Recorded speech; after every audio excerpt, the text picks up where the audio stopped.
Assalamualaikum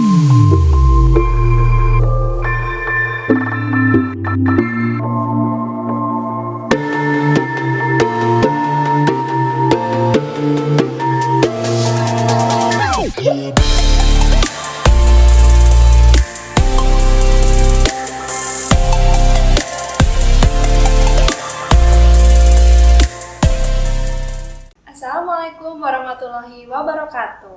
Selamat pagi sahabat Puskesmas Balai Endah. Kembali lagi di podcast instan, informasi seputar kesehatan.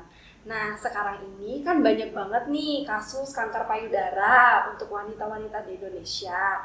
Nah, pastinya sahabat-sahabat Puskesmas Balai Endah pengen tahu nih lebih lanjut apa itu kanker. Nah, saat ini kita udah kedatangan narasumber nih yang akan kupas tuntas apa itu kanker payudara. Bersama saya Helena Pugi Saraswati sebagai host hari ini dan narasumber kita Dr. Lasmi. Mangga Dok, perkenalan. Selamat pagi teman-teman semua, selamat pagi Bapak dan Ibu yang ada di rumah atau dimanapun berada. Perkenalkan, saya adalah Dr. Lasmi, saya adalah dokter di Puskesmas Balai Endah. Nah, terima kasih Dr. Lasmi sudah hadir pada podcast hari ini. Sama-sama Teh Helena. Nah, hari ini kita akan bahas kanker. Apa itu kanker, Dok? Oke, jadi gini ya Teh Helena, sekarang itu banyak sekali wanita-wanita yang ada di Indonesia, banyak yang sudah terkena kanker payudara. Memang itulah kenapa kami mengambil materi hari ini tentang kanker payudara, agar kita semua mengerti, memahami tentang kanker itu. Jadi sebelum kita berbicara tentang kanker, saya akan membahas tentang tumor dulu ya. Jadi tumor itu adalah sel yang tumbuh secara tidak normal pada beberapa bagian tubuh. Nah, pertumbuhannya itu dapat jinak ataupun ganas. Kalau tumornya itu ganas, itulah yang kita sebut sebagai kanker. Nah, jadi definisi dari kanker itu adalah penyakit di mana sel yang abnormal itu membelah secara tidak terkendali dan dapat menyerang ke jaringan sekitarnya. Seperti itu. Oh, gitu. Terus kalau bedanya jinak sama ganas itu apa, Dok? Nah, itu ya kita harus paham ya. Karena kadang-kadang ada pasien bilangnya, "Aduh dokter, saya ini kayaknya kena kanker nih." Ya, jadi sekarang ini saya ingin memberitahu kepada teman-teman sahabat podcast semua, apa perbedaan antara tumor yang jinak dan ganas itu ya. Jadi kalau tumor jinak itu dia itu tumbuh pada satu organ, kemudian biasanya itu tumbuhnya itu lama, prosesnya itu berjalan lama.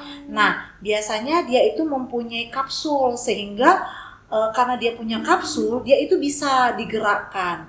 Nah, tumor jinak itu juga bisa menyerang ke mendorong ke jaringan sekitarnya. Nah, kalau yang ganas itu yang kita sebut sebagai kanker. Nah, jadi kalau kanker atau tumor ganas itu biasanya keluhannya itu dia itu tumbuhnya itu cepat. Oh, gitu. Ya, tumbuhnya itu cepat. Dalam 2 sampai 3 bulan dia itu ukurannya itu bisa berkali-kali ya, beberapa kali lah jadi cepat naiknya. gitu. Iya, tumbuhnya cepat. Jadi membesarnya itu cepat gitu. Nah, terus kalau yang ganas itu biasanya dia bisa menyebar ke organ yang lain. Biasanya itu menyebarnya itu bisa ke tulang, bisa ke hati, bisa ke paru-paru, dan bahkan kalau lebih jauh lagi itu bisa sampai menyerang ke otak. Gitu Teh Helena. Bahaya banget berarti ya. Iya, makanya itu sahabat-sahabat semuanya itu harus memahami tentang tumor dan kanker payudara itu. Gitu. Terus kalau penyebabnya apa itu, Dok? Penyebab kanker payudara? Jadi gini, kalau penyebab secara pasti kanker payudara itu memang belum ada, sudah banyak literatur itu penyebab pastinya itu belum diketahui. Belum spesifik. Iya, tapi memang ada banyak faktor pendukung untuk terjadinya kanker payudara. Yang pertama adalah keturunan. Ya, jadi keturunan itu bisa misalnya ibunya atau saudaranya yang terkena kanker payudara itu kita bisa terkena seperti itu ya.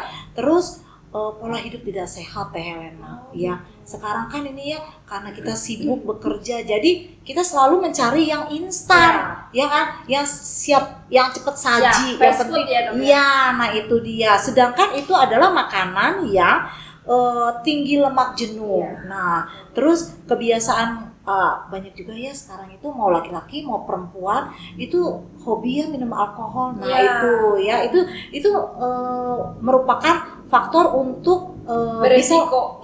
beresiko. Nah, terus jadi gini, bisa juga karena hormonal Teh Helena ya. Jadi misalnya kalau anak gadis kita nih haidnya kurang dari 10 tahun udah haid, nah itu bisa beresiko. Iya. Terus yang menopause-nya itu lebih dari 55 tahun. Nah, terus kalau yang tidak pernah hamil ataupun tidak pernah menyusui, nah itu juga beresiko ya. Tapi ada beberapa literatur juga saya baca itu bahwa kalaupun dia hamil, dia menyusui tapi kurang dari 6 bulan itu juga beresiko. Oh gitu ya, Nah, Dok, ya. iya. Terus ada satu lagi kebiasaan kita sekarang. Apa Maaf itu? nih, untuk membesarkan payudara. Ah. Nah, jadi sekarang tuh lagi musim Teh Helena. Implan gitu ya, Dok, ya? Nah, jadi itu disuntikkan hormon. Nah, ternyata hormon-hormon itu yang bisa membantu mencetuskan terjadinya kanker payudara. Nah, jadi banyak ya, makanya itu sekarang kalau ditanya apa sih Dok? Kalau ada pasien tuh yang datang ke saya tuh, apa sih Dok sebenarnya yang menyebabkan kanker ini? Kenapa saya bisa jadi kena kanker? Tidak ada yang bisa menjawabnya. Tapi faktor untuk mendukung ke arah kanker payudara itu, ya itulah yang saya sebutkan tadi, gitu Teh Helena. Terus kalau tanda dan gejalanya itu apa Dok? Ya, jadi karena kita ngomongin tentang kanker payudara nih, yang pasti itu harus ada benjolan.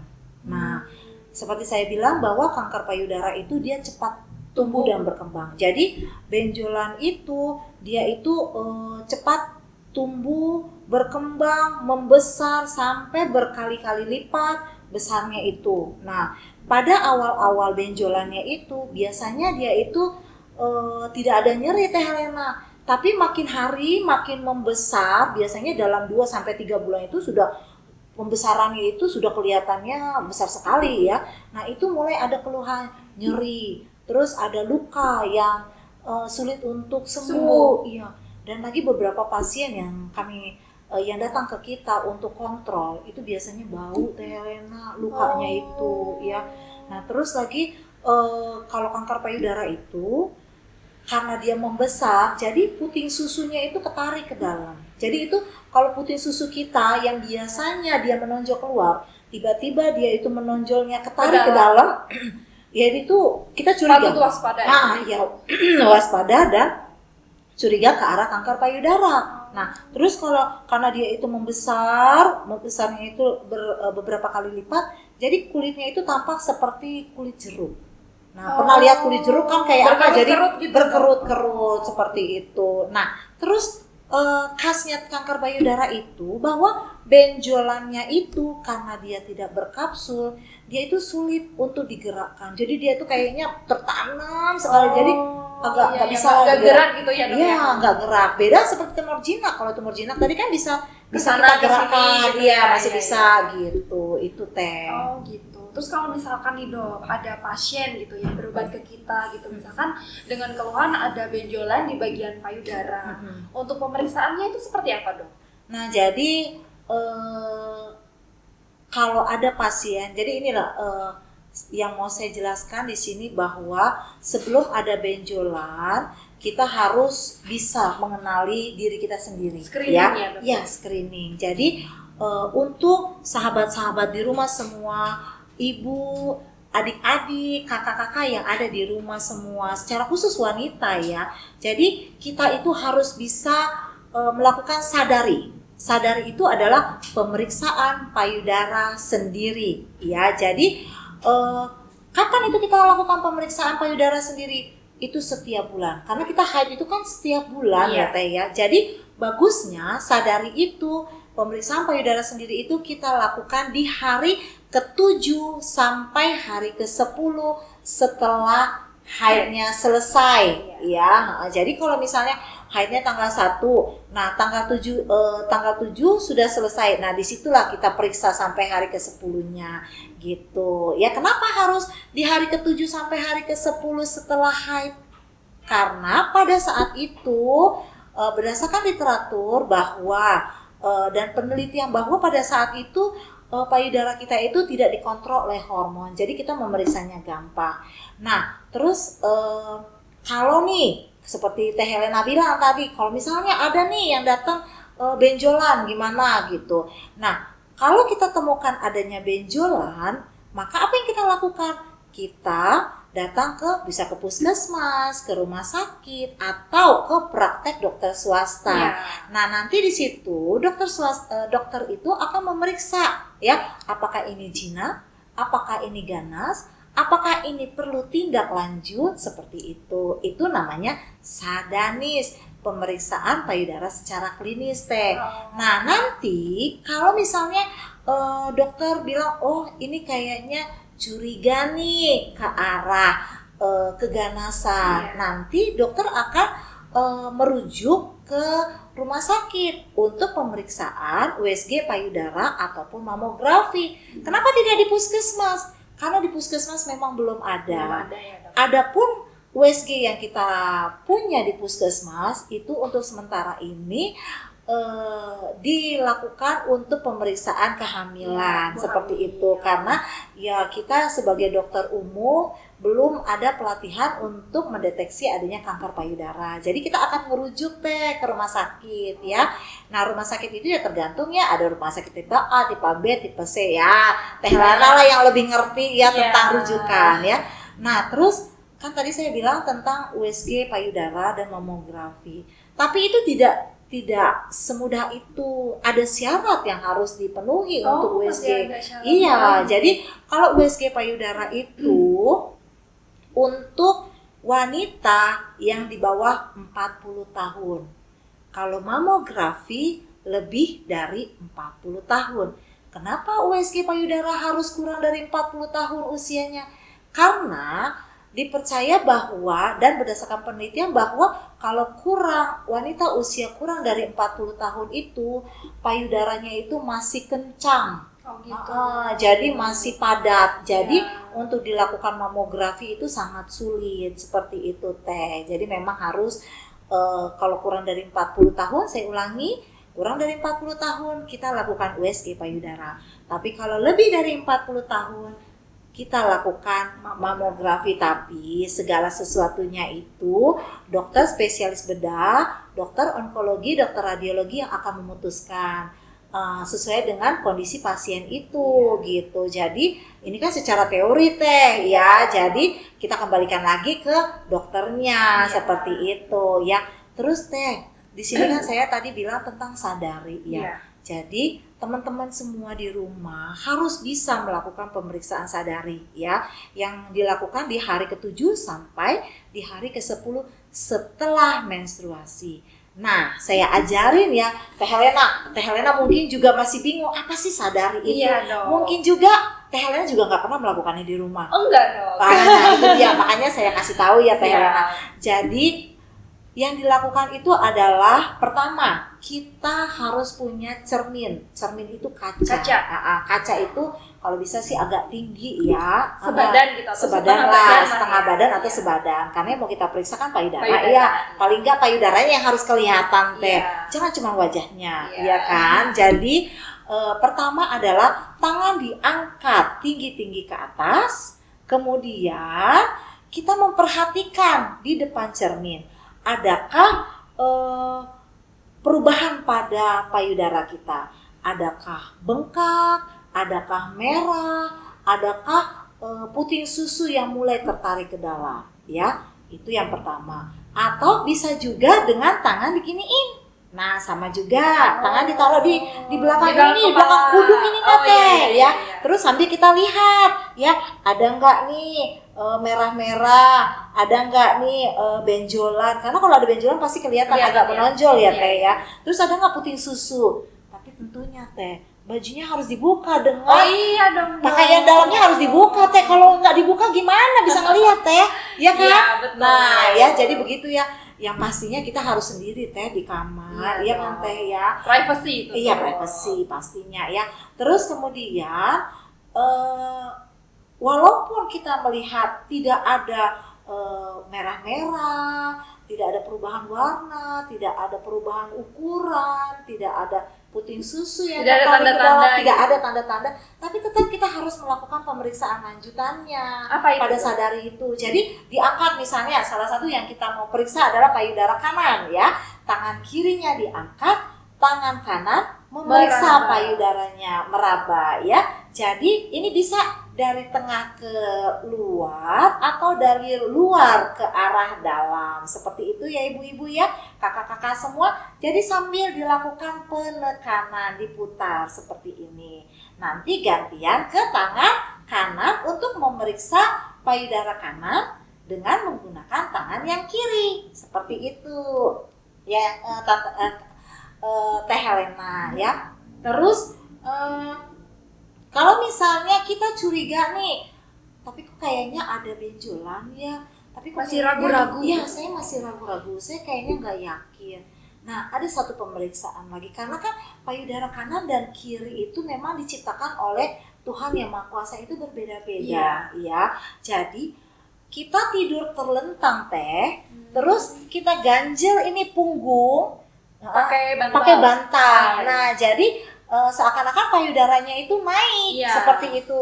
Nah, kemudian setelah naik, nanti kita lakukan pemeriksaan dengan menggunakan 2 tangan dan 2 payudara itu bisa kita periksa sekaligus, ya, dengan arah dari luar ke dalam melingkar seperti ini sambil kita lakukan penekanan seperti itu. Nah, kemudian kita juga harus memencet puting susu kita teh, ya. Apa itu gunanya dong? Untuk melihat kanker. Jadi kalau ada keluar cairan berupa darah atau nanah, kita curiga ke arah situ. Oh, Ya, gitu. jadi kalau udah ada tanda-tanda, ya ada benjolan, kok ada puting susu masuk ke dalam, terus kok ada kayak ada cairan yang keluar dari puting susu berupa darah ataupun nanah. Nah, segeralah kita langsung ngebut cari pertolongan, ya, cari dokter dimanapun lah yang terdekat lah, biar terjawab pertanyaan kita. Iya. Karena menurut saya nih, kalau kita ada sesuatu yang kurang di badan kita atau ada benjolan atau apa, pasti kita nggak bisa tidur kan teh. Iya, pasti kepikiran terus. Kepikiran terus teh, akhirnya apa? Asam lambung kumat teh, iya kan? Jadi kalau kita ada keluhan apa-apa, kita ada benjolan, kita ada, pokoknya ada yang nggak berbeda lah kayak gitu ya, segeralah kita cari dokter lah paling nggak ya. Jangan badukun ya teh ya. Oh, jangan dong. Karena dia tuh nggak ngerti apa-apa, Iya. ya. Apalagi kalau sampai kita ke alternatif teh. Aduh, jangan. Nanti dikasih lah ramuan ini, ramuan itu. Karena itu terjadi teh. Oh iya? Ada pasien saya. Jadi dia ada benjolan. Ngobrol lah sama tetangganya. Iya kan, kata tetangganya, berobatnya kau ke sana katanya. Sembuh loh. Oh. Hilang loh benjolanmu. Pecah loh benjolanmu itu, daripada kau ke dokter nanti kau dioperasi. Tuh, sampai begitu. Dan apa yang dilakukan? Belilah dia Ramuan-ramuan gitu dong. jamu-jamu sampai berjuta-juta dia tahan teh. Ya. Padahal pakai BPJS dia gratis. Iya, betul Iya kan? sekali. Nah, ditanggung loh sama BPJS Iya. dari nol sampai semua proses Sampai pengobatan beres ya. sampai beres. Tapi kalau giliran ke puskesmas nggak ada duit, nggak ada apa. Tapi giliran untuk berobat herbal sampai ke Berjuta-juta. berjuta-juta sampai menyeberangin pulau, tahan dia teh. Ya, akhirnya dikasih daun-daun lah, ramuan-ramuan, dipencet-pencet, minum obat herbal. Akhirnya apa? Memperparah kanker payudara. Iya. Akhirnya stadiumnya, kalau ternyata dia kanker payudara, stadiumnya Akhir ya? iya sampai naik terus. Karena stadium kanker payudara itu kan ada stadium 1, 2, 3, dan 4. Kalau udah stadium 4 berarti dia sudah menyebar ke organ luarnya, Iya. kayak gitu ya. Nah, biasanya suka-suka banyak yang telat teh datang ke kitanya dengan alasan yang seperti itu. Jadi dia ngerumpi lah ke tetangga. Tetangga memberikan solusi. Padahal itu Racun. belum tentu. benar. Iya, belum tentu dia kanker teh, Iya. tapi udah diobok-obok kan gitu ya Iya. teh ya. Kasihan memang. Nah itu jadi pelajaran juga ya dok ya buat Iya. sahabat-sahabat puskesmas di rumah gitu. Iya. Kita harus lakukan sedari dulu ya dok ya. Iya. Iya. Nanti kalau misalkan karena gini teh, kalau lebih awal kita tahu menemukan kanker itu, gak usah lah kanker ya, menemukan benjolan itu kan kita tahu, oh ternyata jinak, ya syukurlah ya. Iya. Mudah-mudahan itu karena hormon aja, setelah kita mens hilang. Iya. Tapi kalau ternyata kanker, nah kalau kita tahunya lebih dulu masih di stadium 1 kan, proses penyembuhannya dan hasil dari pengobatannya kan pasti jauh lebih bagus dibandingkan dengan yang sudah menyebar kemana-mana. Seperti itu loh Teh Helena. Lebih cepat diobati gitu. Nah ya, itu Dok, ya. dia, makanya kita harus podcast hari ini tuh biar masyarakat itu membuka pola pikirnya. Iya. Dan padahal kan sekarang kan udah banyak kayaknya yang punya BPJS ya dok ya. Itu Nah, harus itu dimanfaatkan loh sahabat-sahabat puskesmas di rumah. Nah iya bener, apalagi yang bayar kasihan. Iya. Udah bayar nggak dipakai, kasihan kan? Kasihan. Nah, Yang itu dari dia. pemerintah juga nggak dipakai kasihan. Iya, Gitu. betul, setuju sekali Teh Helena. Iya. Nah untuk pengobatannya sendiri nanti gimana dok? Kalau yang udah kena kanker ini? Jadi gini Teh, seperti saya bilang tadi, apabila ada, maaf ya, saya ulang sedikit ya Iya, dari belakangnya. Apabila kita ketemu ada benjolan, kan nanti kita ke puskesmas. Nanti di puskesmas ditentukan dia jinak atau ganas. Nah, kalau dokter di puskesmas curiga ganas, akan dirujuk ke rumah sakit untuk pemeriksaan lebih lanjut. Nah, akan USG payudara atau mamografi. Iya. Nah, apabila sudah curiga nih, kayaknya sih ini kanker. Ini udah Nah, benar. udah benar nih. Maka nanti akan ada tindak lanjutnya Teh, ya. Akan dibiopsi namanya. Ya, nanti pas dibiopsi itu memang sih diambil jaringannya untuk dilihat ini sebenarnya jinak atau ganas, terus ditentukan stadiumnya. Nanti dari udah ditentukan nih stadiumnya, sudah ditentukan jinaknya, sudah ditentukan ganasnya, ditentukan juga penyebabnya. Ya syukurnya sekarang sudah mulai ada pemeriksaan untuk menentukan penyebabnya. Ya apakah dia karena disebabkan oleh hormonal, sekarang sudah ada Teh, udah canggih sekarang Teh. ya dok Jadi ya. makanya pengobatannya juga sekarang dokter-dokter bedah onkologi itu udah top banget ya. Jadi nanti biasanya secara teori dari webinar-webinar yang sudah saya ikuti itu pengobatannya bisa berupa pembedahan ya, terus bisa berupa kemoterapi, bisa berupa sinar radiologi, terus bisa terapi hormonal ya. Tapi itu sebenarnya yang menentukannya itu yaitu hasil pemeriksaan dan kebijakan daripada dokternya. Karena nanti kan misalnya nih ditentukan kemoterapi harus berapa kali, sinar harus berapa kali, itu yang memutuskan dokter spesialis onkologi. Onkologi itu bedah yang khusus untuk tumor-tumor gitu Teh. Nah, jadi kan sekarang ini karena udah canggih ya dok ya, apalagi daripada kita berobat ke alternatif, mending kita manfaatkan BPJS, ya kan? Betul banget. Ya, kita bisa datang ketika kita udah merasa ini kok kayak ada yang salah ini di tubuh saya gitu ya. Kita bisa ke puskesmas. Nanti kalau misalkan untuk pemeriksaan lanjutnya bisa ke rumah sakit. Kami siap kok untuk merujuk. Jadi Bapak dan Ibu jangan takut ya. Jangan khawatir ya dok. Kadang-kadang tuh belum itu tuh di pintu. Dokter saya mau minta rujukan, tapi kayak ketakutan loh Teh Helena. Saya tuh kadang-kadang sama pasien tuh, Pak, Bapak tuh jangan takut kalau ngomong sama dokter. Dan gak akan dimarahin ya Nggak dok akan ya? dimarahin. Tapi ya cerita dulu aku, ya jangan kucuk-kucuk. Dokter saya minta rujukan. Mau kemana? Kadang-kadang suka kayak gitu loh Teh. Ya ampun. Kadang-kadang tuh saya takut mau minta rujukan di pendaftaran. Padahal Teh Helena yang cantik ini nggak pernah marah-marah loh Bapak Ibu. Iya, akan kakak-kakak selalu semua menerima rujukan dari manapun itu. dari manapun itu, ya kan Teh. Iya. Jadi jangan khawatir ya kan ya. Siap.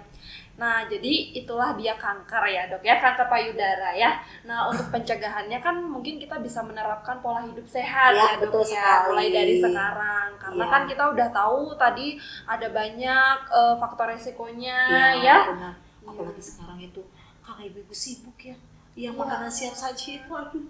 Tapi ya gimana ya, kita juga begitu. Kita juga sibuk ya dok ya. Iya, tapi mari kita bersama-sama ubah pola. Ya, ubah pola hidup sehat. Karena sehat itu sebenarnya gampang, sehat itu sebenarnya murah, asal dari hati, ya kan? Iya, begitu Teh. Iya, terima kasih sekali Dokter Rasni ini sudah Sama-sama.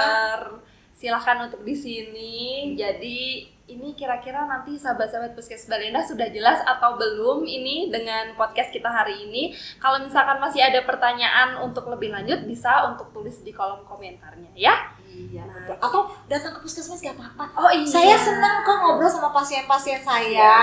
Gitu. Ditunggu kedatangannya di Puskes Balenda ya sahabat-sahabat. Oke, kita cukupkan mungkin Dokter Rasni podcast hari ini. Iya. Oke, wassalamualaikum warahmatullahi wabarakatuh. Salam sehat. Dadah.